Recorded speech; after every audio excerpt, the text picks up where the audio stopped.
high risks, high stakes for the first papal visit since COVID. Cari fratelli e sorelle in Iraq, assalamu alaikum. Tra pochi giorni finalmente sarò tra voi.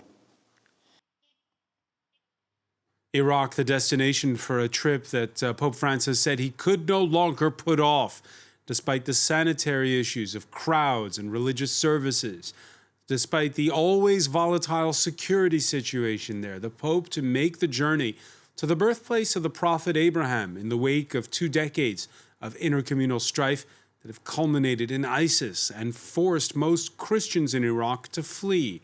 A religious service in the bombed-out city of Mosul, just one of the highlights of a trip that also is to include a visit to the Muslim pilgrimage city of Najaf and a sit-down with Shia Islam spiritual leader Ayatollah Ali al-Sistani. What can interfaith dialogue achieve in a country and a region where protests the past 2 years have challenged age-old sectarian divides, but where leaders staunchly defend the status quo?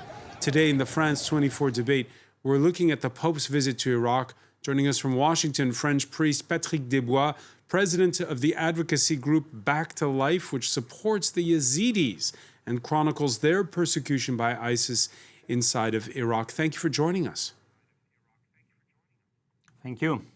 From Rome, we're pleased to welcome journalist Jacopo Scaramuzzi, author of Vatican Tango, The Church in the Age of Francis. Welcome to the show.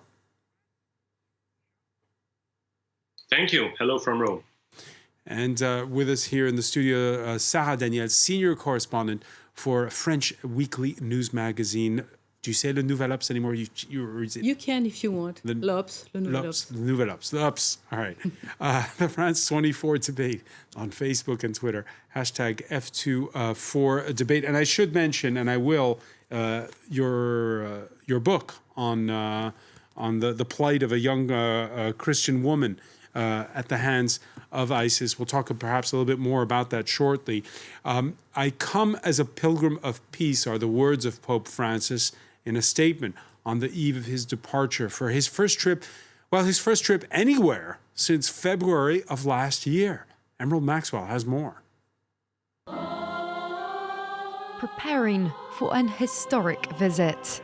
These Christians in Erbil are busy practicing for a special Mass in the presence of the Pope. We're practicing Mass and the hymns. We have another group that's preparing the Mass prayers in Italian, but we're keeping the Psalms and praises in Arabic and Assyrian. Most of Iraq's dwindling Christian population now live here in Erbil, in the semi-autonomous Kurdish region. Francis will be the first ever Pope to visit Iraq, intending to provide its Christians with a much-needed morale boost. His 3-day trip will include an interfaith meeting in the ancient Mesopotamian city of Ur, an event archaeologists hope will draw renewed attention to what's thought to be the birthplace of Abraham. Pope Francis will also meet with one of the world's foremost Shia leaders, al-Sistani, as part of his efforts to improve Christian relations with Muslims. The visit of the most senior man of the Catholic Christian faith in the world to the most senior man of the Shia sect sends a clear and important message, which is the call for peace, harmony and humanity, regardless of religion. The Pope will also visit what's left of Iraq's ancient Christian communities, now dispersed in villages in the northern Nineveh plains and Mosul, whose once thriving community is today reduced to no more than 70 families. Danun Yahya, with his wife and children, are among the few to have returned since the Islamic State group retreated in 2017. They wrote on the door, "The Islamic State group is eternal," as they were leaving. Most Christians fled the country during the sectarian conflict that followed the 2003 US-led invasion. The mass exodus was then accelerated when the Islamic State group invaded. I tell the others to come back, that the situation is good again, that it's not like before. But there's no more trust, no one is coming back. Iraq's Christian population today is estimated to number around 300,000, a fifth of the 1.5 million who lived in the country before 2003. Let me begin with you, Patrick Desbois. Father Desbois, we know the emphasis has been put by the Vatican on the fact that there had been a trip to Iraq planned in 1999. The then Pope John Paul II had to postpone it, and Pope Francis insisting on this visit now. Despite the sanitary situation, I noticed, for instance, that they've sold 10,000 tickets for a mass in Erbil. Is it safe to go? No, I think this Pope is very special and very courageous. I remember very well when Pope John Paul II decided finally not to go. I think he's right because the Christians felt very isolated. You know, now they are no more in the news since ISIS left, not completely also. But I think we must also be careful. There are two kinds of pandemic. There is a coronavirus pandemic and the Islamist pandemic. Because in the last weeks, you have rockets on Erbil, rockets near the Green Zone in Baghdad, and not far. So I think I don't know where is the biggest risk. For me, I'm more afraid that the Shiite pro-Iran, who are not very happy of this visit, will do something. Yeah, the Pope himself, by the way, who has been inoculated against COVID, as has his entourage. Nonetheless, there are these sanitary issues. Why not put it off a little bit longer?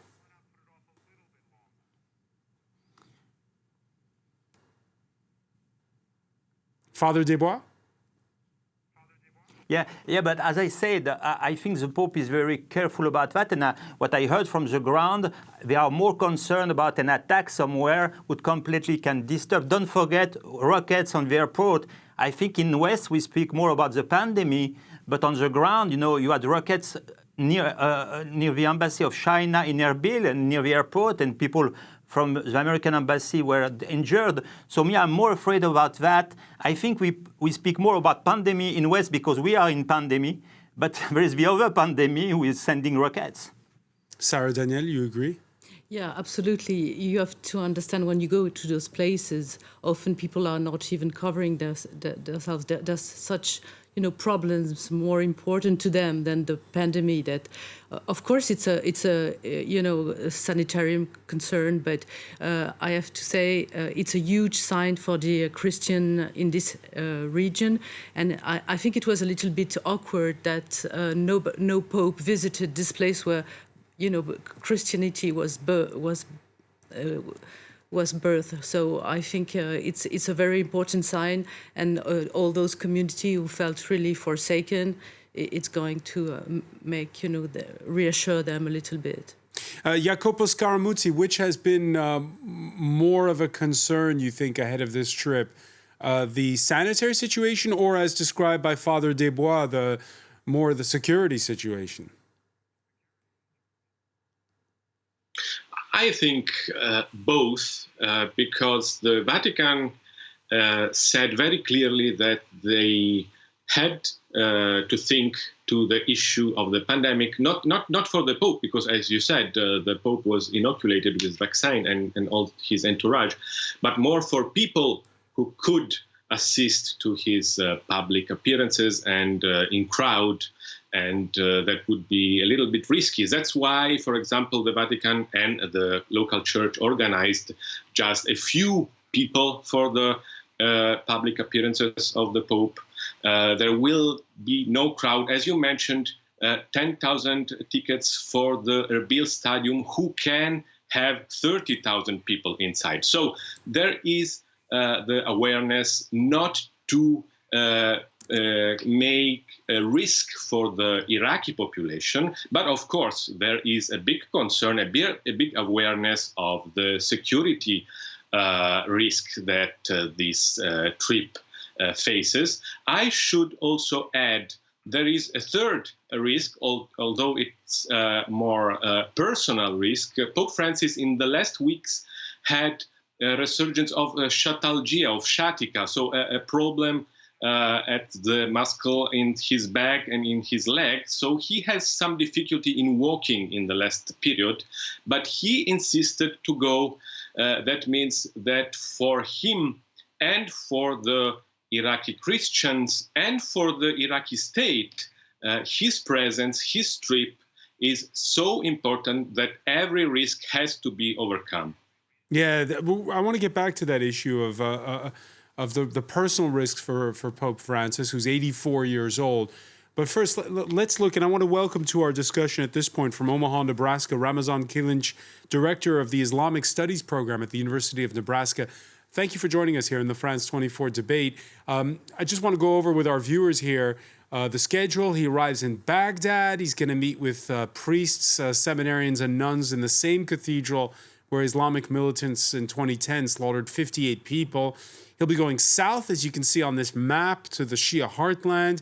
He'll meet with Grand Ayatollah Ali al-Sistani. And then, of course, he'll be going north to Erbil and Mosul, where he'll pray in a square surrounded by 4 destroyed churches. For you, Ramazan Kilinc, what's the highlight of the trip? I think the highlight, first of all, despite all these risks, I think there is a COVID risk, there is a security risk, especially given the popularity of Pope among the people.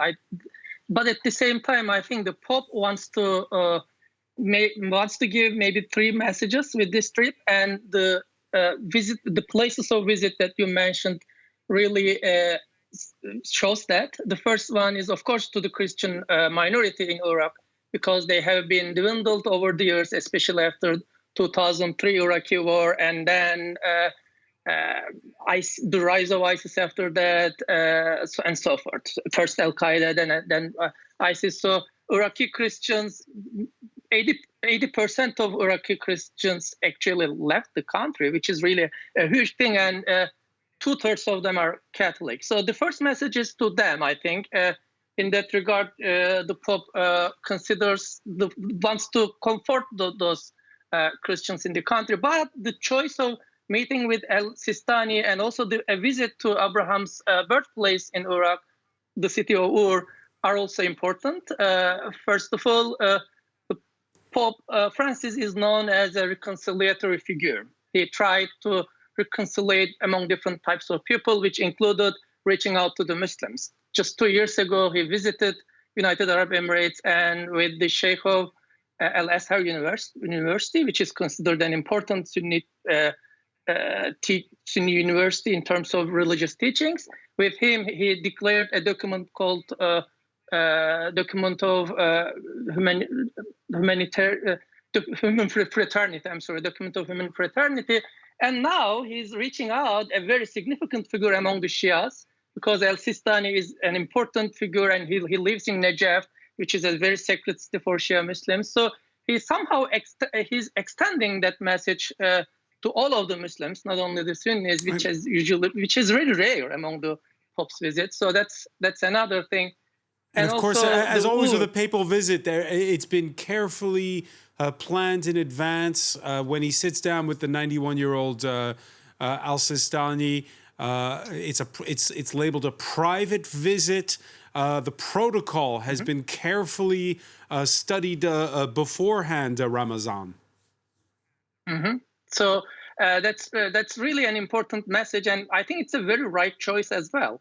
And also extending it to even an interfaith dialogue by visiting the city of Ur, because Abraham is considered by both by Muslims, Jews, and Christians as their father.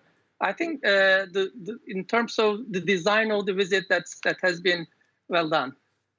Sarah Daniel, we've had protests the last 2 years inside of Iraq. Sitting down with Ayatollah al-Sistani, who has kept his distance from the elites during the protests, and because those protests have been from the Shia heartland, the fact that the Pope is visiting him, is it? I know that it's, as was just mentioned there by Ramazan Kilinc, a nod to the fact that he visited with the rector of the highest institute of learning, Al-Azhar. Al-Azhar. Yeah. It's a balancing act, but nonetheless, is it a nod as well to those protests or not at all? I don't think so. I think, as you said, it's really to bounce this visit to Al-Azhar. He's now a diplomatic leader as well, so he has to make sure, and also it's in his stand that he wants to make of very much ecumenism, that he's treating all the religion in an equal way, and it's very strong that he's meeting this huge, because al-Sistani is the most important leader right now, religious leader for the Shias, so it's a very important symbolical more than anything. What can it achieve? As when he met, Al-Azhar director, not much. I mean, it's beautiful and it's nice, and but it's not going to achieve peace. Of course, it's not going to do anything. And Iraq now is really a sectarian war place, and I don't think it will diffuse this war going on. So, Father Desbois, do you agree? Yeah, but I think I just phoned today to Iraq to know what was said in the media today before the arriving of the Pope, and it's why I'm so in admiration with this Pope, who he knows he comes in a very complicated situation, because Sistani is well considered. The guy who phoned, he told me, is like the Pope of the Shiite pro-Iraq, not all the Shiite. And it seems that for the Shiite pro-Iran, who are also in Iraq, they are making a lot of noise against this coming of the Pope and the fact that he goes to see Sistani. So I think this Pope is very realist. It will not be a honeymoon, this travel. It's a complicated travel, but the fact that he meets Sistani is so important, and it's such a positive sign for the whole Iraq, because Sistani is very old, he is very well recognized outside of the Shiite community in Iraq. But the pro-Iran exists, and the people who send the rockets, they are on this side. So let's not forget, I think Sistani is not a figure well known in Iran. Oh, yes, and all the he is very much known in Iran, and he's very much liked by the people. I agree that he is not supported by the leaders, and of course Khamenei is not supporting him, and I understand what you say about those militias, but the people, the common people love Sistani, the common Iranian people. But I can tell you that I don't know if you followed the newspapers in Iraq this evening, but the pro-Iran Shiite in Iraq are making a lot of complaint about the Pope and voluntary. Yeah, the division in Iraq. Yes. And also all these militia, the Ashishabi and all these groups. I say that because it's really a sign of hope, of courage, of realism. But it doesn't enter in a country who is very unified, very quiet. It's not a visit to Switzerland. It's really Iraq. And as you know, ISIS also is not dead. That brings us back to that visit to Ur, to the supposed birthplace of the prophet Abraham. We're going to talk about it when we come back. You're watching the France 24 debate.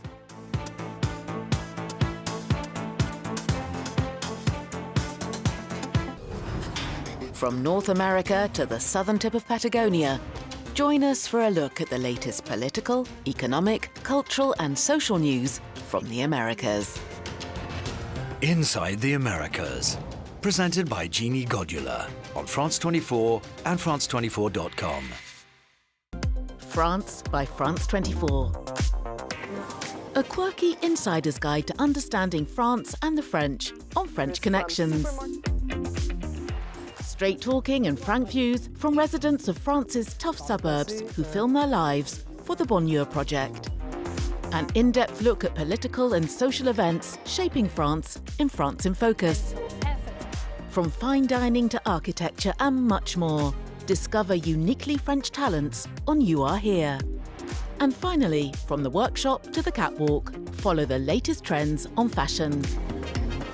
Every day, watch France by France 24 on France 24 and France24.com. Welcome back. Before we resume the France 24 debate, some of the stories we're following for you in the newsroom. The EU blocking the export of AstraZeneca vaccines to Australia. This over the pharmaceutical giant's failure to honor its pledges to the bloc. Meanwhile, the UK's vaccine minister tells France 24 he expects enough doses for his entire adult population by the end of July. Angry at that slow rollout of vaccines on this continent, Austria and Denmark's leaders join up with Israel to produce future generation COVID-19 vaccines. The announcement's made in Jerusalem. Demonstrators back on the streets in Myanmar, despite Wednesday's killing of 38 protesters by the junta. This amid calls for the international community to turn up the pressure on the perpetrators of last month's coup.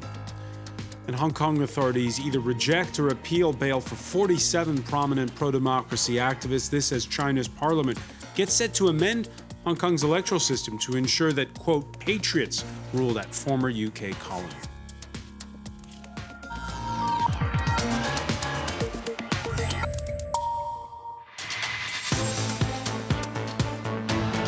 Welcome back, or welcome if you're just joining us. It's the France 24 debate on the eve of the first papal visit, well, anywhere since February of 2020, when the COVID pandemic hit the planet. Pope Francis, who will be traveling to Iraq. We're talking about it with, from Washington, French priest Patrick Desbois, president of the advocacy group Back to Life, which supports the Yazidis and chronicles their persecution by ISIS there in Iraq. From Rome, journalist Jacopo Scaramuzzi, author of Vatican Tango, The Church in the Age of Francis. From Omaha, Nebraska, Ramazan Kilinch, director of the Islamic Studies program at the University of Nebraska. And Sarah Daniel, senior correspondent for French news magazine The Nouvelle Ups. Your latest book, The Whore of the Caliphate, which is about a woman who was, it says on the cover, sold 13 times when she was the captive of ISIS. Yeah, she's a Christian and she was abducted by ISIS. And she was abducted in Karakosh, which is one of the cities the Pope is going to visit. And I think he is going to visit also the man who rescued her, who is an amazing character, saving Christians in the region. Have you been in touch with her recently? Yes. How is she? Well, you know, she's fighting and she's very lively, and she hopes eventually to meet the Pope.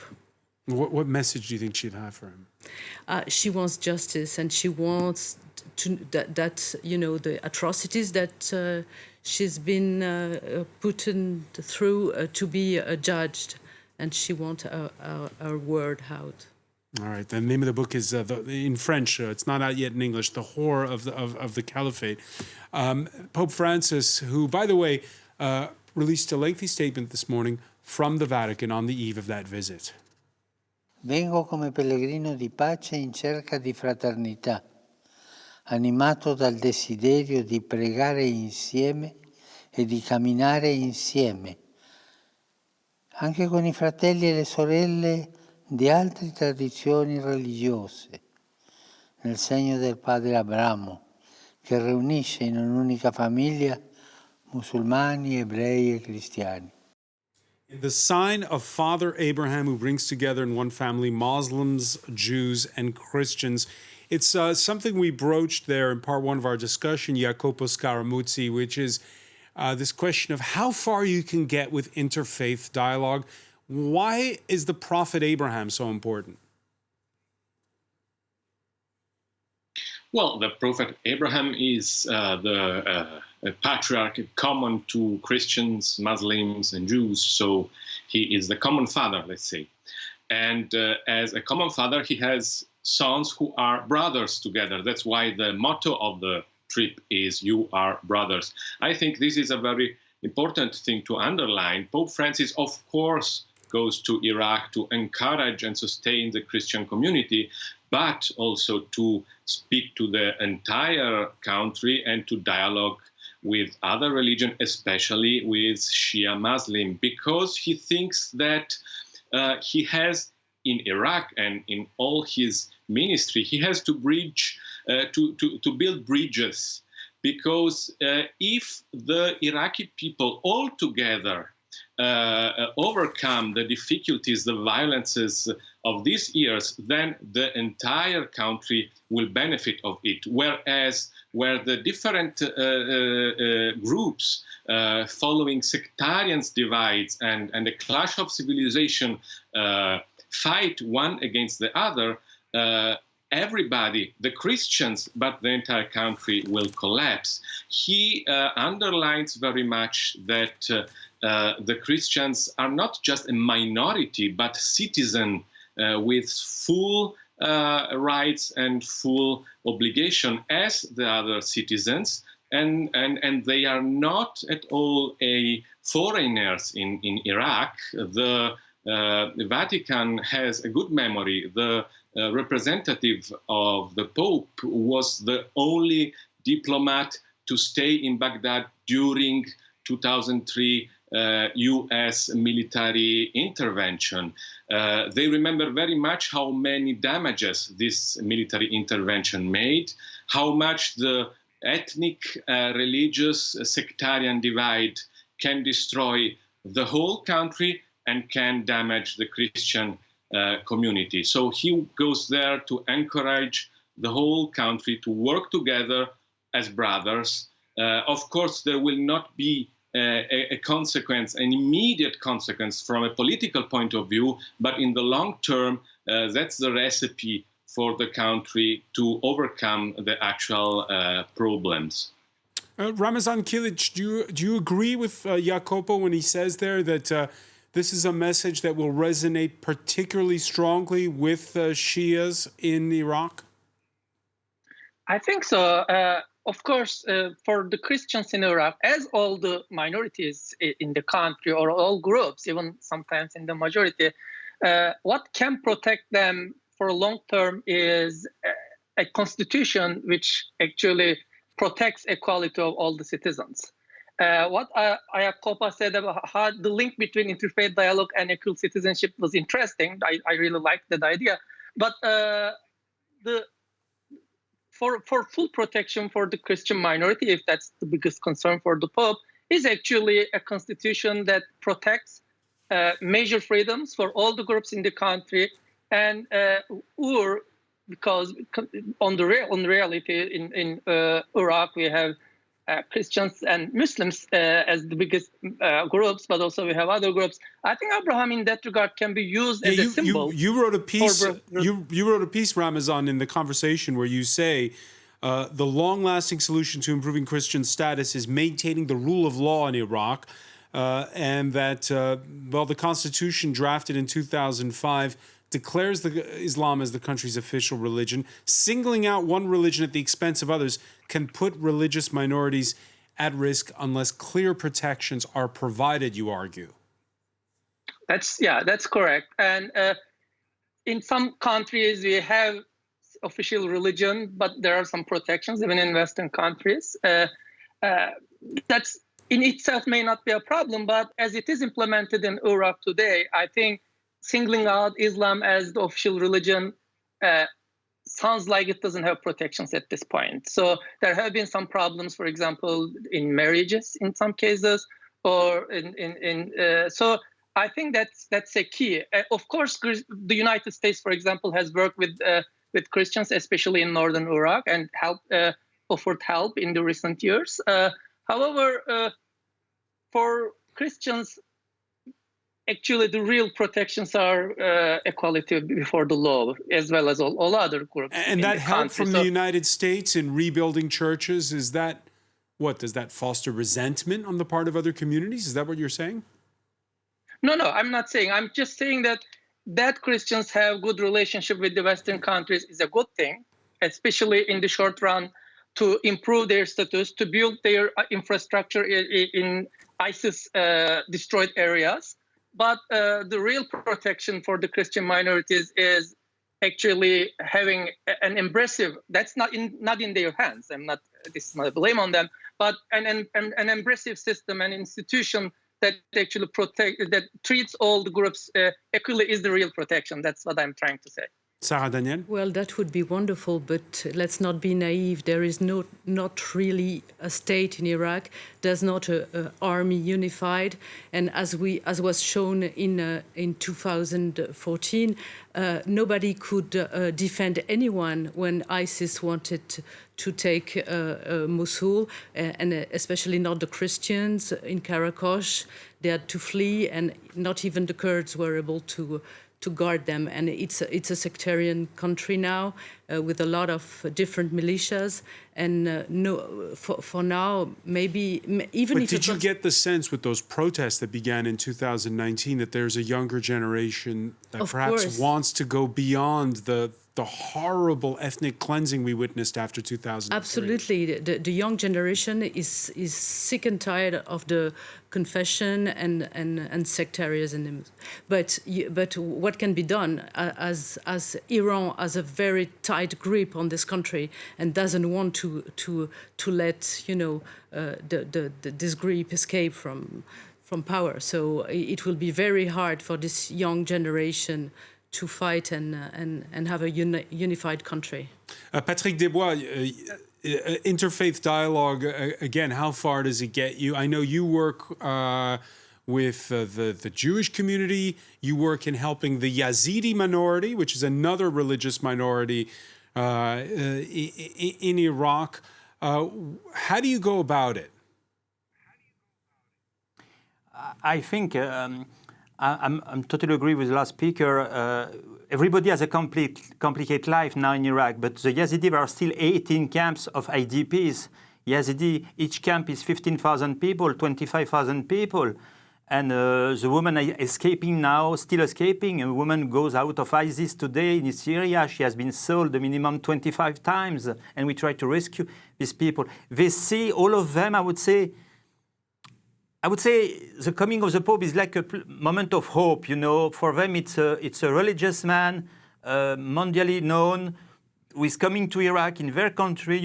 It gives them dignity, because when you are always in these complicated places with no asphalt, sometimes with no salary, with little job, no money, and all this militia everywhere, hope is very little. And I think we must not underestimate the coming of the Pope in this place. It's like a moment of light for many people. And many Yazidi phone to me, they are very happy that he's coming in Iraq, very happy that he visits the Christians, very happy that he visits Sistani. But about Ur, I would mention also, it's a mondial impact. Don't forget that Jean Paul II wanted to make Ur, Mount Nebo in Jordan, that he did, and Jerusalem. And he couldn't make Ur has a mondial impact outside of Iraq because it's a key place for all the Jews in the planet, for all the Christians, and for the Muslims. So I think he makes going in Ur, it's a big signal, I would say, for interreligious dialogue that we must root more and more. But let me ask you about that again. Let me just a little bit of theology here, because Ur, birthplace of the prophet Abraham. When you look at those three big monotheist religions, is it the same Abraham we're talking about? First, the Jews don't call Abraham a prophet, and the Christians also don't call Abraham a prophet. It's a patriarch, and he's the father of the believers. And it's not the same, and it's the same. There are three traditions connected to Abraham, with Abraham in the Quran, Abraham in the Bible. But at the end, nevertheless, around Abraham, you have always peace, strength, and peace accord. When we meet together with Muslims or Christians anywhere on the planet, we always refer first to Abraham. So Abraham is, I would say, is a strong figure of reconciliation. But it's not exactly the same. But I would say like three sons of a father. If you make them speak of the father, perhaps they have not the same description of the father. Right. And the issue that people want to go beyond this divide is certainly something that we have been hearing the last few days, anecdotally, of course, in places like Najaf, the city that's is a holy shrine city for Shia Muslims. Plenty of pride there surrounding the papal visit. على أنه المكون المسيحي مكون أساسي للشعب العراقي ومكون لا يمكن تجاهله في مسيرة العراق وتاريخ العراق. البابا اختار العراق رغم هذه الظروف من كل البلدان ليبعث برسالة أن الأرض الرافدين والعراق هو مهد الحضارات ومهد الأديان كلها. He talks about the Mehdi of all races and religions, that man. What does that mean exactly, Ramazan Kelinch? I could not get the last thing. The Mary of, you said? The Mehdi. The Mahdi. The Mahdi. Okay. So the Mahdi, I'm sorry, I couldn't get that word. But it's in terms of Iraq being the place, the starting place for all different religious groups. I think it has that symbolic meaning. And for Muslims, Abraham is considered as a prophet, and also Jesus and Moses are also considered as prophet.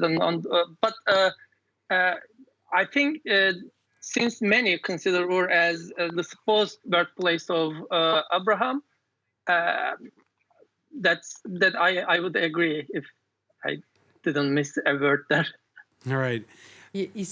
Can I explain? He was referring to the Mahdi, who is the imam, hidden imam, and it's a very good tribute. Mahdi. I'm sorry, Mahdi. Yes, yeah. and it's the last imam who is going to come back and to save the world. So saying that he's the imam of all the religion, it's a very big tribute for a Shia, saying like that.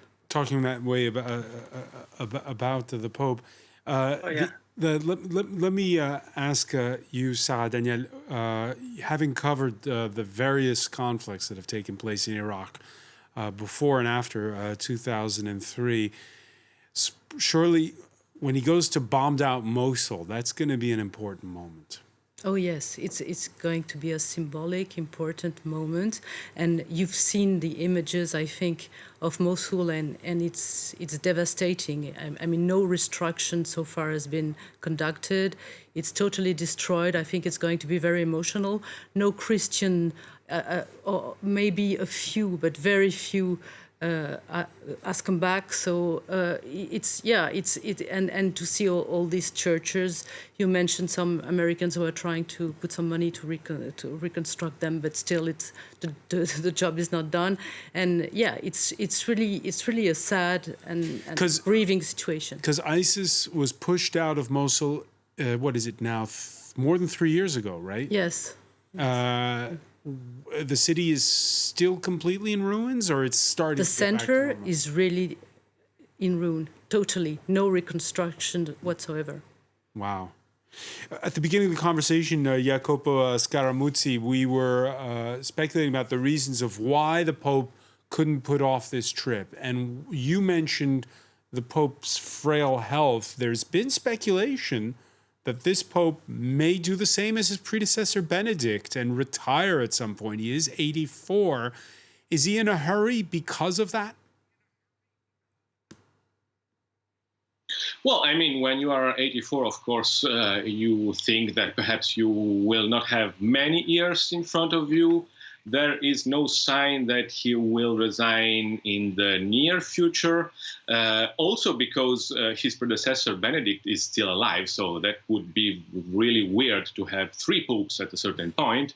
But of course, you cannot exclude that eventually he will resign. At the beginning of his ministry, he said, I will resign if I have concluded my reform of the Catholic Church. I would say he is still not at that point. So I would foresee that we will have this Pope for some years from now on.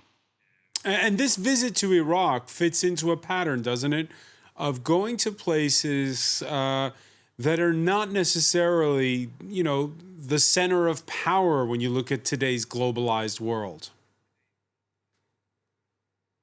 Absolutely. He never visited, for example, Paris, Madrid, Lisbon, Berlin, London. He visited often problematic countries with wounds of the history. Let's think at Sarajevo. Let's think at the Central Africa. Let's think at the Mexican border to the United States. So problematic, wounded places where he wants to bring a little bit of hope, perhaps a seed of hope that could grow. And as I said before, to try to build bridges among different religions, different ethnic groups, different sectarian divide. He often make trips to what he calls peripheries, so not in the center of the world, but as he several times underlined, from the periphery, you look better. You understand the world better from the periphery than if you are in the center. Father Desbois, do you agree with Jacopo Scaramuzzi that it's a little bit unimaginable to have two former popes still living? Oh, no, I would not be surprised at all. I think this Pope has the sense of his limit. He's an holy man, and I would not be surprised. And don't forget that the last Pope recently in the newspaper said, I'm not the Pope. I'm an emerite Pope, so we have not two Popes. We have really one Pope. And I would not be surprised if one day retired. And but you know, it doesn't mean there is 2 free popes. And I'm also not surprised he goes to these kind of countries. You know, his name is Francis. He has chosen Francis. It's a complete orientation. And he goes, I would say, sometimes in the worst place, in the most complicated places. And it's an admiration, but it will be a signal also that he goes to Iraq, because it means there is no the good country and the bad country. No, he goes anywhere where there are Christians today, even if the Christians were facing such huge difficulties. And yeah, if I may say so also, he was criticized a little bit by the Catholics, saying that, you know, he was not taking care of the Christians, and sometimes he was accused of taking more care of the Muslims for the Christian conservatists. So maybe it's a way also to, you know, to shut down those criticism. Do you agree with that, Father Desbois? That it's also you cannot shut a shot at the conservative flank of the church. You cannot shut down criticism when you are public. And at the level of the Pope, Ratzinger was too conservative. This one is too left side, and the Pope was Jean Paul II was too anti-communist. Each one is unique, but you know, to come in Iraq today with the pandemic, with the Islamist group, with the clinic groups everywhere, with the insecurity, for me, it was unthinkable. And it's always to admire, because I would like to know the people who critique how much time they take a flight ticket to go to Baghdad. Ramazan Kilinch, you're in the dead center of the United States there in Omaha. His visit comes when you have a new U.S. president. You have this standoff between the United States and Iran. Iraq seen as sort of the proxy battleground in between. We don't know which way it's going to go. How is the trip viewed from where you are? I think both are a little bit different. I mean, in terms of the conflicts in the Middle East, most of the problems are related to authoritarianism, political instability, underdevelopment, and so forth. So, of course, Pope's visit to the region is important, and it may somehow influence those conflicts. But the real causes of the problems will stay there even after the trip. In the United States, in the media, people usually talk about the safety and security issues around the trip more than the impact of the trip on the existing issues. Major news outlets have been focusing on health and security concerns and consequences of the trip. But in terms of the impact of this trip on what's going on in the region, there are some hopes, especially for its contribution to reconciliation. But those macro political issues, those international issues, I don't think trip will contribute that much. I think that's not that has not been the focus here. Ramazan Kilinch there, managing our expectations. Many thanks for joining us from Omaha, Nebraska. I want to thank Jacopo Scaramuzzi for being with us from Rome. From Washington, Father Patrick Desbois, Sarah Daniel, I want to thank you for being with us here in the France 24 debate.